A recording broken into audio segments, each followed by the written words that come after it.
One. Hi, everybody. This is Christine and Sarah from Global Education Therapy. Today's webinar is about differences in disability, discussions with your child about anything that makes them different. So this isn't specifically for disability. It's also about nationality. Why are we moving all the time? Maybe language, maybe anything under the sun. So this is for that, but also just for having those tough discussions and things like that. All right, so Sarah's here with me today. And in addition to Sarah helping me out, we have our sponsors and affiliations. So besides being affiliated with Senya and Safe Passage, which I highly recommend for parents who are in transition or looking for special education international services. We also have Rem-Free Educational Consulting, which is our wonderful school advocate for those who are thinking about going to the next assignment, looking for the next school. April is fantastic for that. We also have Hemispheres Academy, which is our totally online school. We have Sunday Bean, who is our transition specialist. We also have a new partner, which is Burdick Psychological Services, who does psychological educational assessments online. So that is something we have as well as Embrace Behavior Change, which is a parent collaboration with our wonderful specialist, Sharoya, about behavior and really involving the family and the child together to make that change. All right, so what will we cover? First, we're going to introduce ourselves as to like what our own professional journey is and personal journey with difference and disability. We're going to go over why this is important, how to even do this, and your questions, your commonly asked questions. All right, so without further ado, I'll start. Many of you may or may not know me. I am the occupational therapist at Global Education Therapy, and I am a third culture kid. So I was born in England, but I was raised in England, Malaysia, and the US. So we moved a lot. My dad was in the film industry. And I was brought up bilingual, but I was diagnosed with a learning and speech disability around 15 to 18 months. And so back then in England, their mentality was like, oh, don't learn another language. That confuses them. So I was brought up bilingual, but it was kind of interrupted by the philosophy at the time.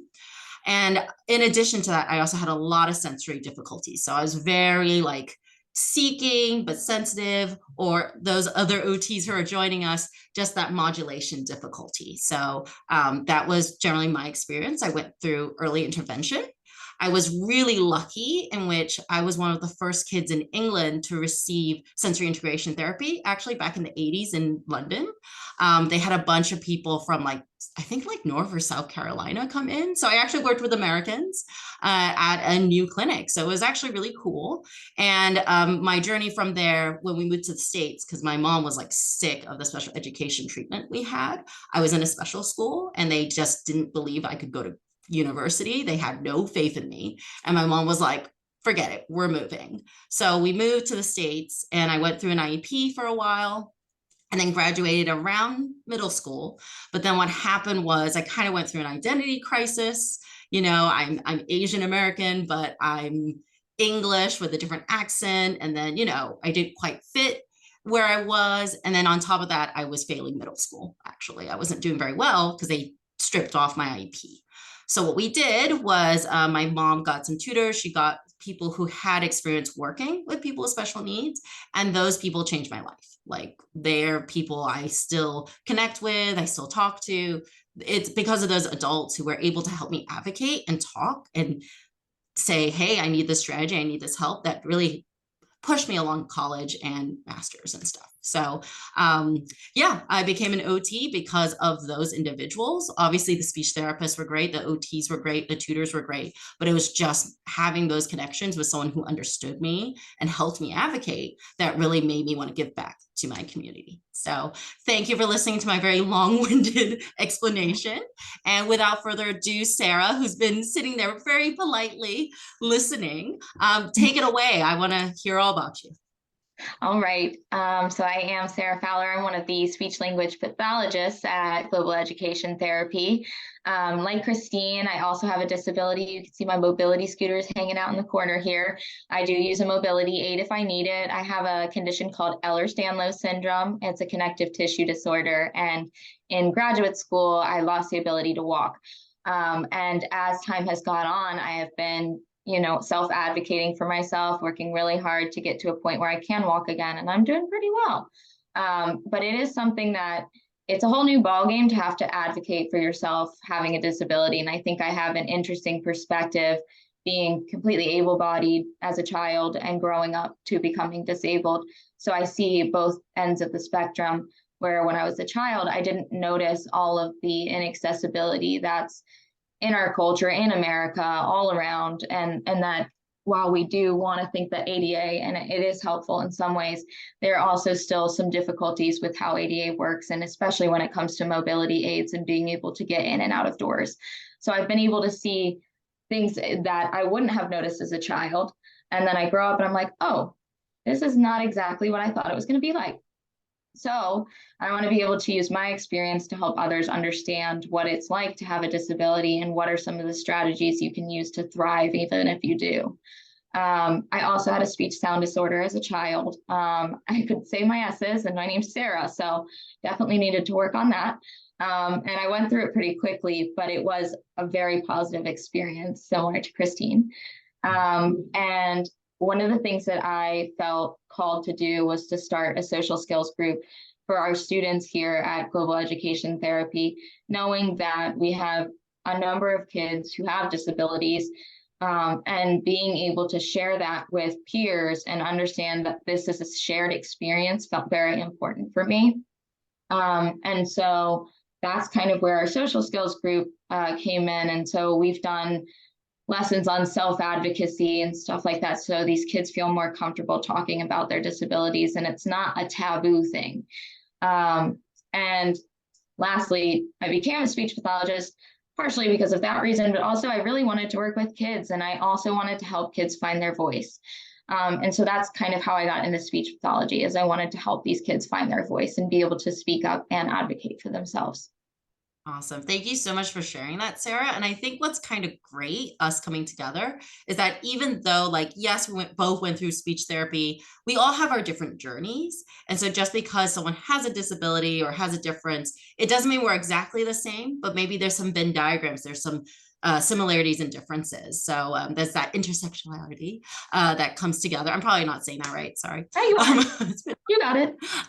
But thank you for sharing that. And yeah, that's why I think Sarah's perfect for this webinar. But also, if you are interested in our social skills group, sorry, I'm going to put a little plug in here. Please go ahead and contact me or Sarah, or just go to Global Education Therapy to our services to learn more. It's definitely a great resource and so vital for that advocacy. So we're going to mostly just have a discussion. At this point, it's super casual. We do have this fancy PowerPoint just to keep us focused. But if you do have more questions, maybe if we didn't cover something, just let us know. Okay. So actually, Sarah, I want to ask you, since I've been talking a whole bunch, why do you think kids should have this discussion, actually, or parents have this discussion? Sure. So I do, kind of similar to what I was talking about before, when you're unaware of your disability, you're constantly questioning, why can't I do what my peers can do? If we give a child the power to understand what's going on and what the difference or disability is, we help the child understand how they fit into their community. And they also understand where some of those, I feel like if you weren't to tell them, there would be some insecurities, especially when it's related to peers. And there's a lot of comparison that happens. And so I think if we empower these children and have them know, like, oh, okay, I learn differently, not necessarily disordered, right? The language that you use is so important. So yeah, we're neurodivergent, or we think differently, and empowering kids with that to know, oh, I just learn a little differently than my friends, and that's okay. Absolutely. What about you, Christine? Definitely. I definitely agree with you. There's always that comparison. And then the other thing too, even if you're a typical human, right? We always are learning, right? If you learn about babies, like think about like your own kid, they pick up your mannerisms. They pick up, oh, they saw you brushing your hair. They do it too. Kids are kind of the same. They learn very naturally to learn from their peers, from their parents. And if they notice a difference, they're going to see it right away. And so, I feel like as parents, I know I'm a parent myself, we naturally want to protect our child. We don't want them to feel badly. We really, the minute they get hurt, the minute they say something about themselves, we just want to protect them. But I think something we have to remember is that regardless of how much we protect our kids, they are going to feel this way. So it is good, in my opinion, and as someone who's lived through this, to have the tools to understand, no, I just think differently. I just, it takes me a little bit longer. It doesn't mean I'm stupid, right? I don't know if this is the same with you, Sarah, but I definitely went through I must be stupid or I must be lazy, right? Mm-hmm. Like, I don't know. Mm-hmm. Did you go through Yeah. that as well? Yeah. And as for mine, it was kind of as I got out of high school and went into undergrad and grad school is where that started to come out for me, for sure. And I think that one of the hardest things for me was, again, this was different for me because I became disabled later in life. And so I went through college and I didn't know I had the disability at the time. And so I had some classes where I was really struggling, especially with reading comprehension. And I was reading it over and over again, and it still wouldn't register in my brain. And when I got to grad school, I did know what was going on, and I was able to go to disability services and request accommodations. And so you can kind of see if you don't know what's going on, you can't ask for help. As soon as you know what's going on, you can find, like, I didn't know what they offered, but when I went into the office, I said, well, what kind of accommodations are there? Mhm. Because you don't know. You don't. And so they gave me a list of different accommodations that I could pick from. And based on my condition, I picked out the ones that would help me most for things that were not doable. For example, being able to type my exams instead of writing, because I have a very difficult time with fine motor skills. So writing is difficult. And so I was able to take my exams on a computer. And so that was very helpful. So again, I think it really allows children to ask for the tools that they need to become successful in the real world. Absolutely. And you're totally on track with our bullet points here. Thank you for sharing that. Yeah, no, besides the fact that just understanding themselves in space, it really is about understanding their perspective, what they're going through, and the challenges, right? So, first of all, understanding that, because I think if you don't have any basis of understanding what's going on, it's easy to label. It's easy to be like, oh, they're just not trying hard enough, or like, oh, they talk too much, or oh, they're just not listening. Like, how is that beneficial, right? When actually maybe your child needs headphones, maybe your child just needs you to break it down. That whole like concept of blame doesn't help anything. What does help though, and not to say we blame, but we do make assumptions, right? If we don't know anything, we don't know. It's just better to be like, oh, my kid might need something to eat, or maybe like the room is too loud, I gotta switch off the lights. Like that can just help. And of course, what Sarah was saying, tools and accommodations go up until college age, actually. So, one of the nice benefits about having this discussion with your kid and then teaching them the tools and strategies to advocate for themselves, whether it's like, typing or being in a separate room to take a test. I know that was one of my accommodations, a scribe, maybe a voice to text situation, is that they learn, like, I feel most kids learn this, or older kids learn this, and then they know how to advocate that when they get to higher education or even in the workplace, right? Like, oh, I'm having difficulty with like typing this up, or my eyes are fatiguing, can I have a blue screen over it? I've definitely asked that at work and been accommodated for, which is great. Another thing too, and I think this varies on some cases of how old your child is, but I do think it does help your relationship with your child and teen when you are on the same page, when okay, we just think differently, we learn differently. Sarah, do you have any experiences as a speech therapist, or maybe yourself, like, going through that? And I know it's a hard question to ask, so you can reflect it back at me. You need some. Yeah, no, you're fine. I think that, knowledge is power. And I've always said that. And how do you get knowledge but other than having a conversation, And so you're sharing that information with your teen, and you guys are in it together. You know, that's the whole goal, is you don't want your child to feel isolated. You want to be on their team, and you want them to know you're on their team no matter what their abilities are, what their strengths and weaknesses are. You're always on their team. And I think that's very, very important.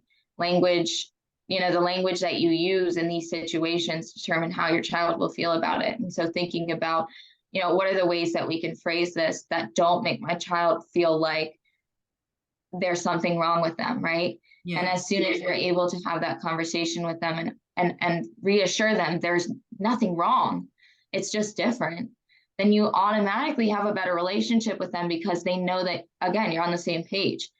Now with teens, you never know. Yeah. Teens, it depends on the teen, depends on the preteen, right? And I think exactly.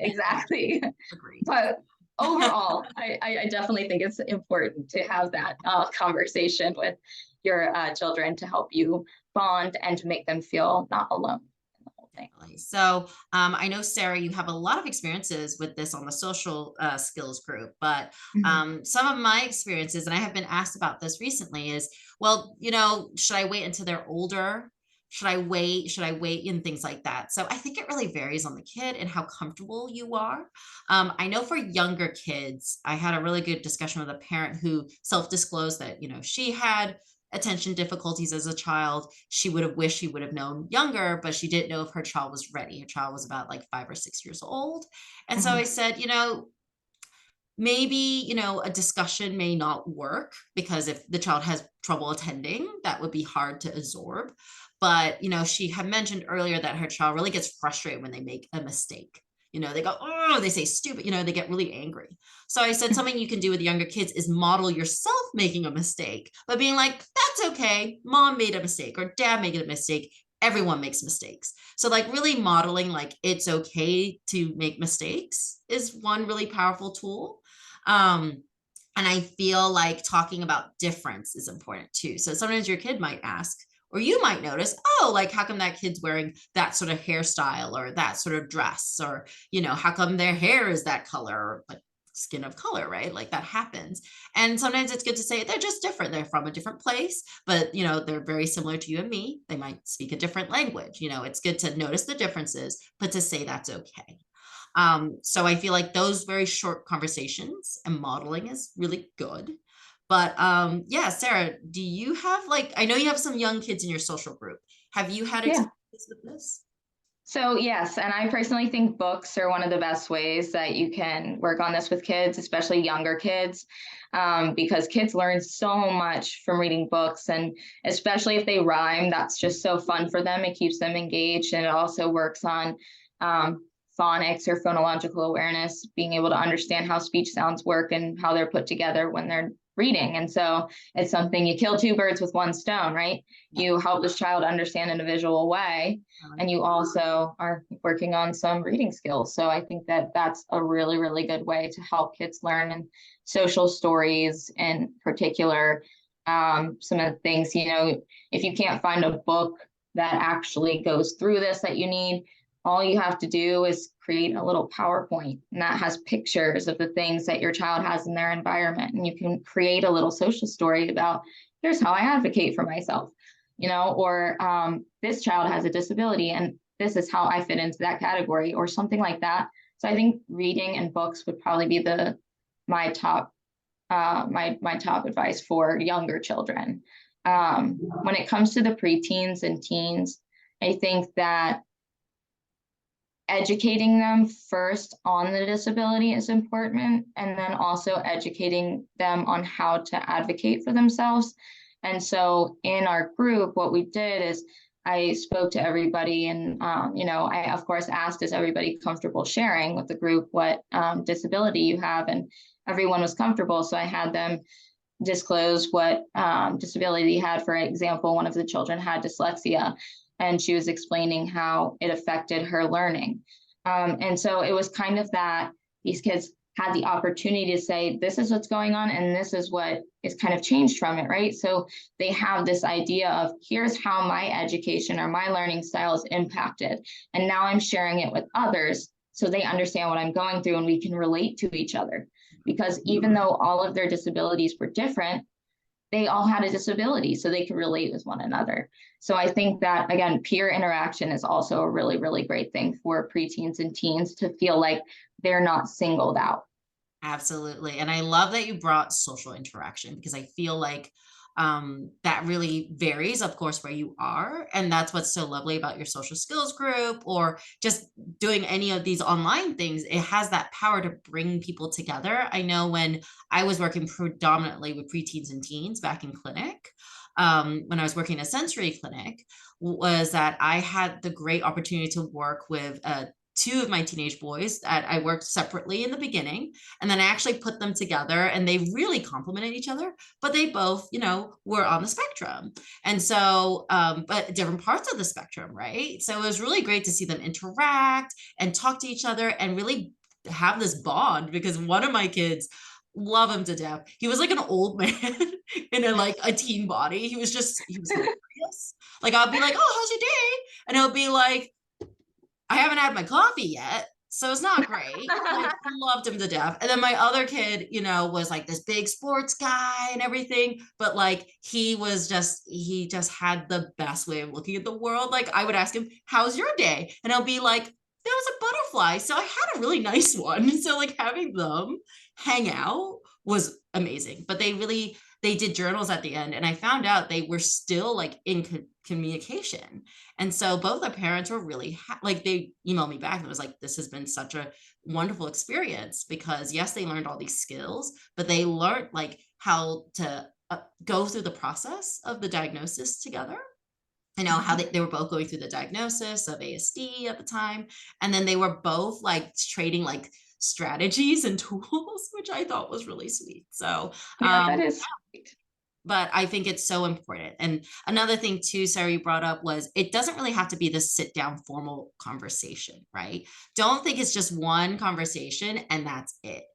If anything, it might be a little small conversations. It might be super sporadic and it might be just like them talking to peers. It might come out of nowhere. But I guess the hard part for parents who may not have the same experience with disability and the professional experience we have, do you have any advice, Sarah, on how to prep for this or what type of mindset to have, I guess? Well, there's a couple of things. So I'm thinking, I also wanted to mention before I jump into this about social interaction. I don't know about you, Christine, but like when I find another person who has the same disability as I do, it's like, oh, thank goodness somebody else understands. And it's like a relief. So I just wanted to add that in there as Oh, like, yeah. that's definitely part of that social interaction. It just like, And it's say it with is, nationality or like yeah. experiences, like when I meet other expat parents, which I'm really lucky Hmm. because I work with all of you, so that's awesome. But like Hmm. you're absolutely right. Like it's that release of like you get it, right? Like, Hmm. and I love that. Yeah. Yeah, yeah. Okay, so sorry. Now I'm going into can Conversation. you ask me your question one more time, Christine? Yes, of course. So I was saying that these conversations are really done sporadically, and it's Hmm. not just like a one. I mean, if you're lucky, it's one and done, Yes. great. But realistically, I know from my experience and professionally, I've had these conversations several times. I know parents have three or four, Hmm. five, six, seven conversations. So I had a parent ask me, how do I prepare for this? How do I know what to say, the right thing? So I'm curious what Hmm. your thoughts are on that. Yes. Okay, so I think that there's a couple ways you could go about it. I don't think there's one right Yeah. answer. I think that there's different ways you can go about it. And one of the things that I would think is kind of when the child is younger, you might want to kind of like one of the things that I've noticed having had a mobility aid is that I see parents and children. Oftentimes, children will stare when I'm on my mobility scooter. One, because it looks different than a normal mobility scooter, and two, I am fairly normal looking, right? When it comes to a disability, I don't look like I'm disabled. So I've seen parents have these learning opportunities when I'm near, where their child's staring and is obviously curious about what's going on, right? And being able to have even a conversation about that. Oh, yeah, she's riding in that because she has a disability. That means her legs might not work like everybody else's legs work. And that's okay, right? So you're kind of exposing them to it without this big sit down. This is what a disability is, and this is how you have to act to people who have disabilities, and this is how you have to feel about having your disability. So it's kind of like, again, like these books or real life experiences when you see other people with disabilities, or, I think children year by year understand differently, right? So there are concepts that at the beginning they're not going to understand until they're a little bit older. And I think self-advocacy kind of falls into that, where if you're trying to have like a 5-year-old self-advocate for themselves, that might be a little confusing.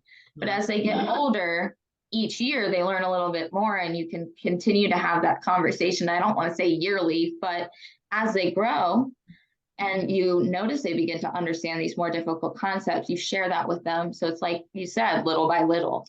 Do you have any more ideas about that, Christine? Definitely. And I love the use of like media. So like I think books are always great. I know there's like definitely like TV shows on Netflix. I know there are great movies. I know there's Atypical, there's Dating on the Spectrum. There's quite a lot out there, which is really nice, I think. And tricky, right? Because you should definitely watch it with them and have that discussion, right? But I do think the most important thing and the hardest thing to do is to listen and validate first. I know as a parent, the first thing I want to do, the minute my kid stubs his toe, the minute he says something bad about himself, I just want to protect him. I just want to be like, no, you're not this, you're not this.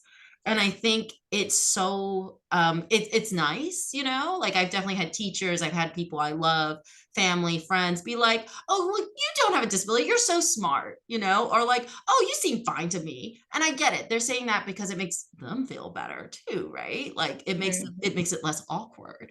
But what I really appreciated was when people are like, wow, that must have been really difficult, like, do you want to tell me more? Or, that really sounds hard.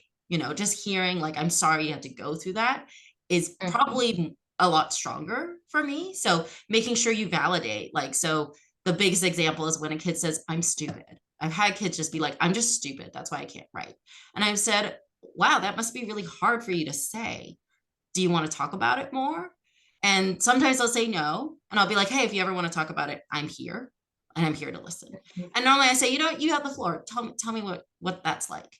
And so, you have that conversation, and it's scary as a parent because you don't want to hear like your heart outside your body saying that, right? Because you love them so much. But, it's important for them to get those emotions out and then say, that must sound really horrible. That sounds difficult. I don't know what that sounds like, like what that feels like. But I can tell you as your mom, as your dad, as, your uncle, your grandma, whatever, that I love you no matter what. That, it just seems like you learn differently, or you look different, or you speak differently, things like that. And let's work on it together to make this easier. I felt like that was easier for me. And that's definitely, well, I've definitely tried to say that. Sometimes it comes out of nowhere when you got like 5 yoga balls and you're like, but I try my best to be like, let's parking lot this because it's important. And I think the thing is that it doesn't need to always be a solve. I know as therapists, I'm sure you feel the same way, Sarah. You just want to solve things because we have you have like, SMART goals, blah, blah, blah. But there are times where, and this is important for parents too, and maybe professionals who stumble into this, teachers, sometimes you're not going to solve it that day. Sometimes the best thing you can do is listen, validate, and just be there for them. So that's what I got. And I think that works for any big conversation. So a lot of conversations, I think, are really big for a lot of our families is, hey, we're moving again, right? Our foreign service families or military families use the same method, right? Like just listen, validate, like this is really hard again. Unfortunately, we have to move, what are ways, I can support you, or if you can't think of something, let's have this conversation again. Let's think together. So that's what I got. So and everything. And by the way, myself and Sarah are not experts. We're just kind of sharing our experiences. So if any of you guys have any suggestions, we are all open to it. So what I'm going to do, Sarah, just a heads up, I would like to open up the screen so it's just you and me. I have the questions here. So are you cool with it? So it feels more of a discussion. Is that cool with you, Sarah? Yep, that's totally fine. Just because It's a lot of text. And Mhm. we're going to talk about things that I think are very emotional. I think it makes more sense to see a person. Um, Sure.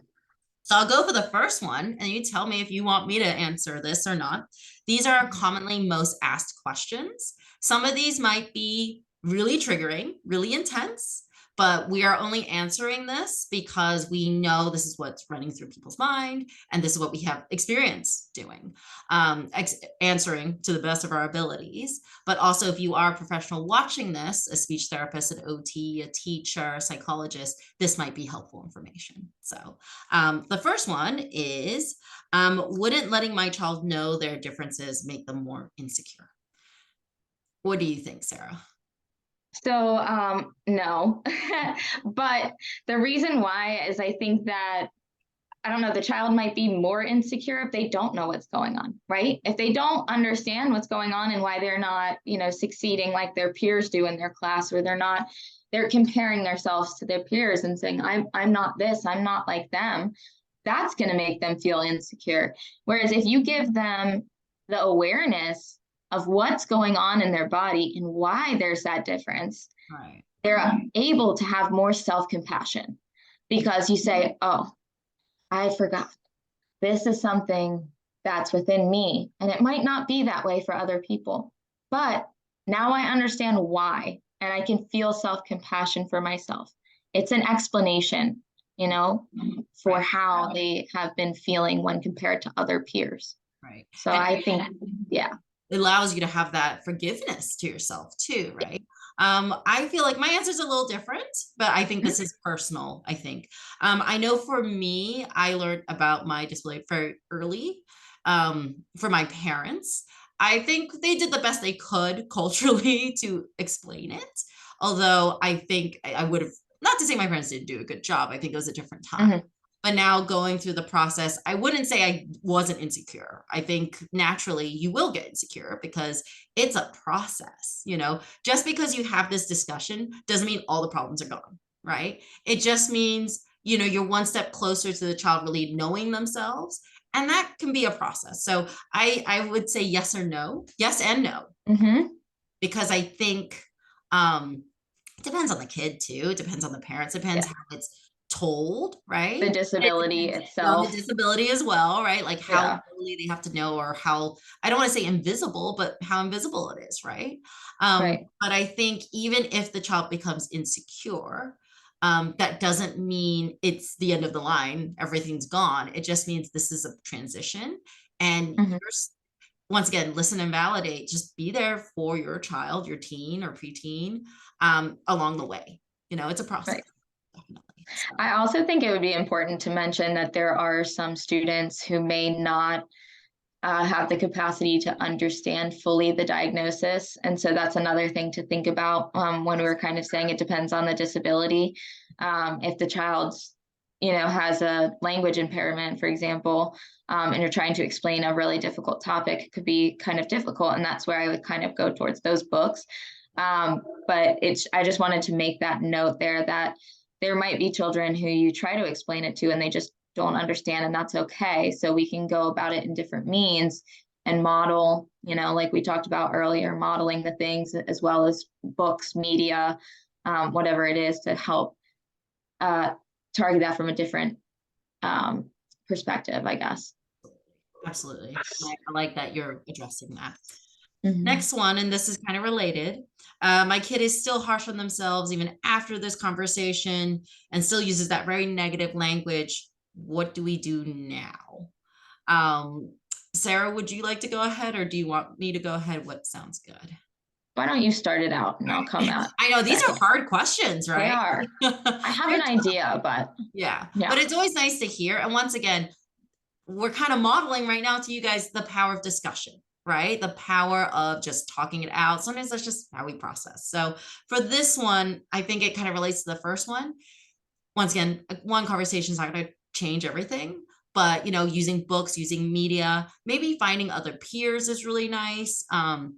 Or another adult that they really like aspire to, right? Sometimes this is very strange, but I feel like definitely preteen and teen, just knowing another adult is really powerful, right? just someone who's a little bit of an outsider, who's there to help. So if your child is seeing a speech therapist and an OT, or even like a tutor or like a teacher they're really close to, it might be nice to have that relationship depending on, how open that individual is to that relationship. But I do think, being able to have those conversations like, okay, well, why are you feeling this way? Okay, like, is this something you think we can solve? Is this something, we learn to adapt and, advocate for ourselves? So I do think if they are still harsh on themselves, continue to have the conversation, but of course, follow their lead. Don't try to like be like, okay, it's like 5 minutes before bedtime, let's talk about it. Like, it has to be on the child's lead, and then bring in some other people from the support team, right? Bring other people that they know, or even another peer, or like, yeah, like neighbor, like just other people really help, I feel, if they're comfortable to it. So what do you think, Sarah? I personally, I'm a huge proponent of therapy. So I think that, another thing, and this is, again, I'm not an expert. This is my opinion with my own, experience with therapy, but I think that it never hurts. I think that we think of therapy as, you just sit there on a couch and talk and talk and talk, but there are very structured methods that therapists can use to help kids understand what's going on, as well as, incorporating mindfulness or, different breathing exercises or things like that that can help the child have the tools when I'm feeling overwhelmed and frustrated, because we all do. I still work on this every single day, being frustrated, not being able to, walk around the grocery store, right? And so I get hard on myself. I'm like, come on, body, why can't you do this? But being able to speak to a therapist and talk about what are the tools and techniques I can use to help shift my mindset, right? So I'm a huge proponent of, if your child's still having a hard time and you can tell that insecurity is really weighing on them, it wouldn't hurt to see a therapist. Absolutely. And there's school counselors, right? Yeah. There's even online therapy. If you're an expat like myself, I know I've done BetterHelp. I've done all the Talkspace. I've done all that stuff because it just helps to have like an extra like support if you need, and an outsider, right? Like, I think that helps. But once again, we are not professionals. Of course, we are therapists who like therapists, so we are a bit biased, but it is a good suggestion, and thank you for suggesting that, because I think it's always good to have. Something that I really like that you mentioned, Sarah, was that, just to backtrack a little bit, with like, depending on the disability of your child or the difference of your child, how they cognitively process this information. It actually works with some questions we had. We have some questions about that.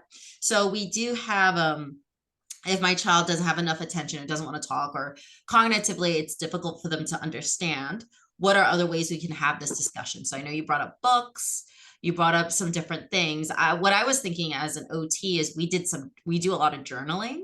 If they prefer to write, maybe, and it could be just a couple words. Drawing is so powerful. Art. So, maybe, they can draw a picture of how they feel, or like they can craft something. We had like wood crafting in my last place.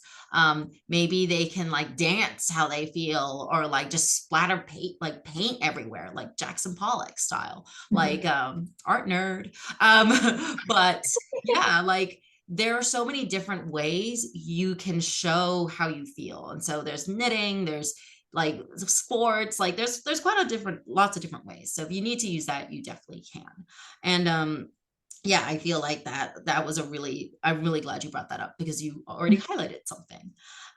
Anything else, Sarah, you can think of besides? Well, I hesitate to share, but I'm going to, because it just fits so perfectly with what you just said. But my mom actually wrote a book called Grow With Me Poetry, and it's so sweet. It has a poem, and then it has a journal prompt and questions for the parent and the child to do together, and then it has a drawing prompt. So you have all three of them right there. So Grow With Me Poetry, Bridget Fowler. It's on Amazon. Cool. It is a really neat book. And again, it incorporates all of those things. And poetry is really, really powerful, especially for kids when they're learning language.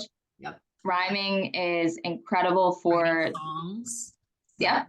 Yeah. Cool. Yeah. All of those things are very helpful. So just had to put it out there. No, that works. This is a discussion. We don't even know what's going to happen. Right. Well, we're happy you're here and thank you for bearing with us. Mhm. But no, those are great ideas. Mhm. So some other really, really tough discussions that I know I've had at the school and with parents and clinic and home. Um, the first one I think a lot of our families ask about is like, hey, like if my child goes through special education services, and this happened in the school a lot, they'll know their disability. They'll know, like the teachers will know, and they'll be labeled. Will they be labeled forever? And is, I don't want that. Will they be labeled for the rest of our lives?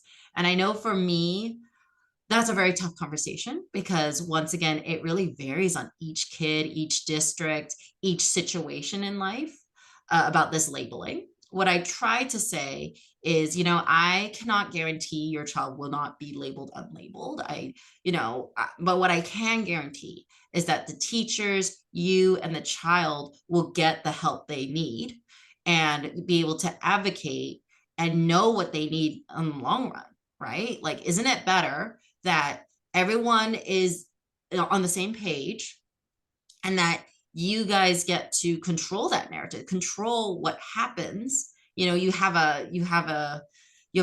have what am I saying? You have upper hand on a situation versus like, your child goes into a school and the like, stuff about your kid, but the school doesn't, like it's good to have that transparency, right?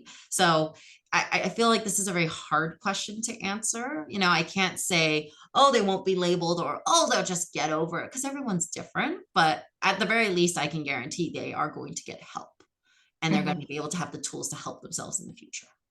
Sarah, Yeah. what is your thought on this? This is a hard. So one of my thoughts, and this is something again that I deal with personally, and I've seen other kids deal with, is that um, instead of like your disability being you, Mhm. it's like it's a part of your identity. It's not your whole identity.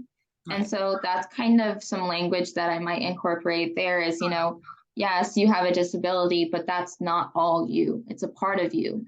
It's not your essence, whatever you believe that is. And so I think that it's important to kind of help our children know, like, yes, you might be labeled as a person with autism or autistic, but it's up to you how much you identify with that persona.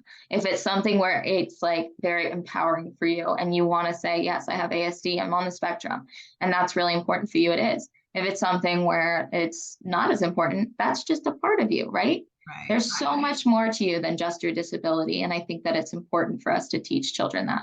Absolutely. It's almost as if, like, just think about what our roles are in society, how we identify, whether it's a different race, language, nationality, like those are not entirely, you don't just pick one, right? Or like gender and sexuality and stuff. You don't just pick one, you get to be everything you want to be, right? Unfortunately, sometimes we don't get to choose how we're seen, but we do have the control of what is going to be our identity, what we're going to take focus, and how we overcome or learn to live with what we're given. So I think that's really powerful, and that's very smart. Actually, I like it when someone gives me good ideas. Thank you. Thanks.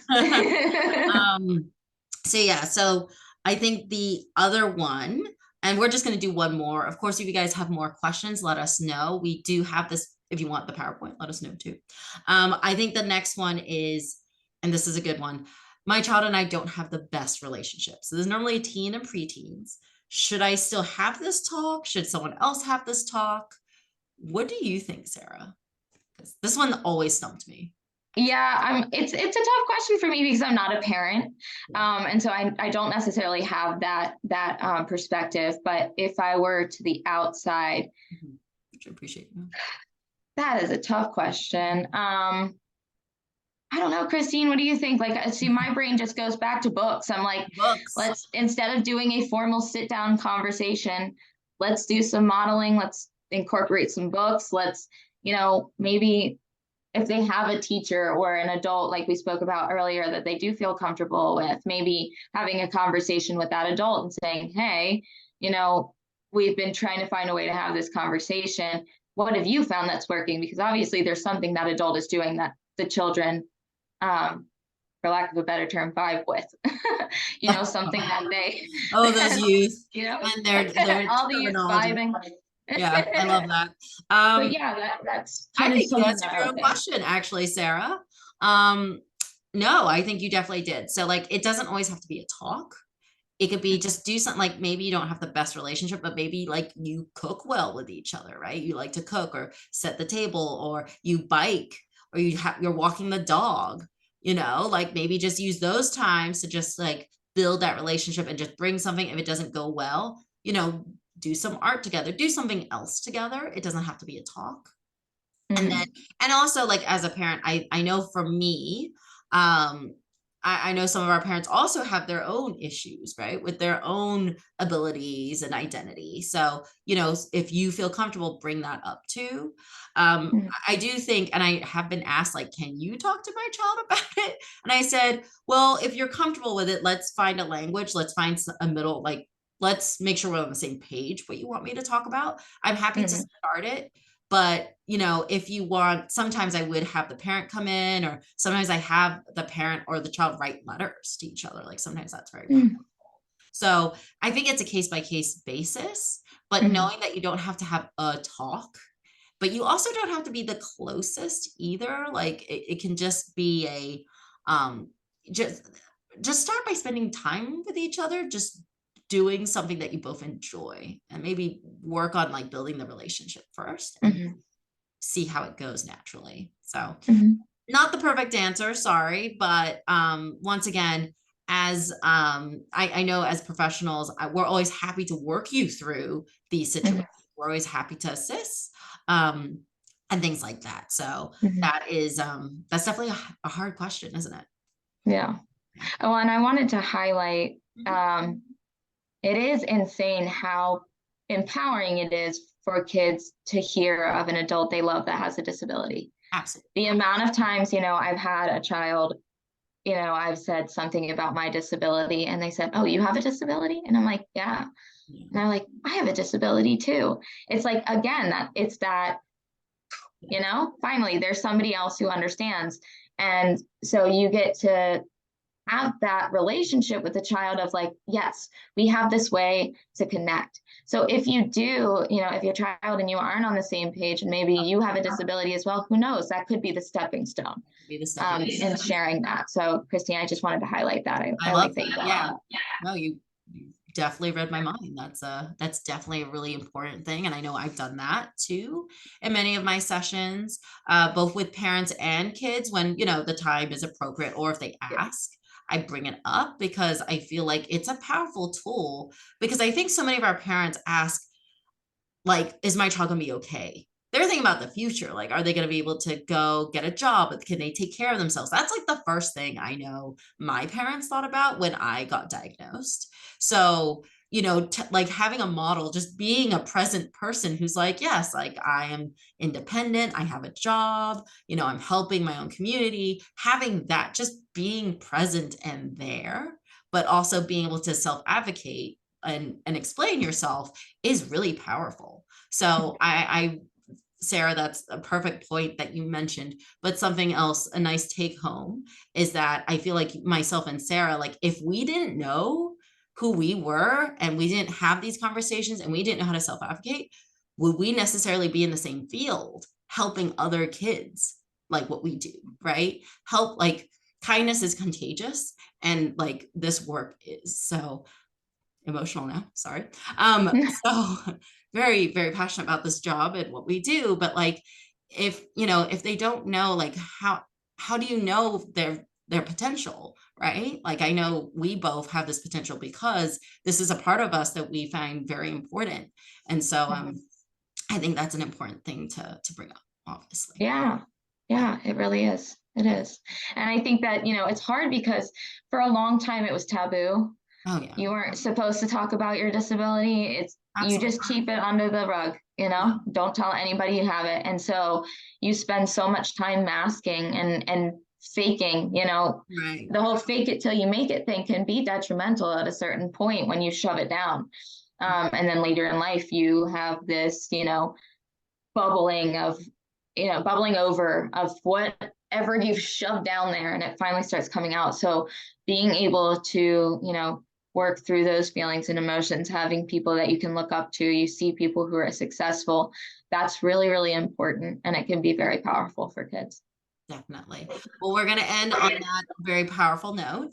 Once again, thank you for stepping in and listening to us talk. Thank you so much, Sarah, for your time and just the wonderful work you do with your social skills group. And once again, this is brought to you by Global Education Therapy. If you have any other questions, check our website out or reach out to myself and Sarah anytime. Have a great day. And yeah, we'll see you for the next webinar.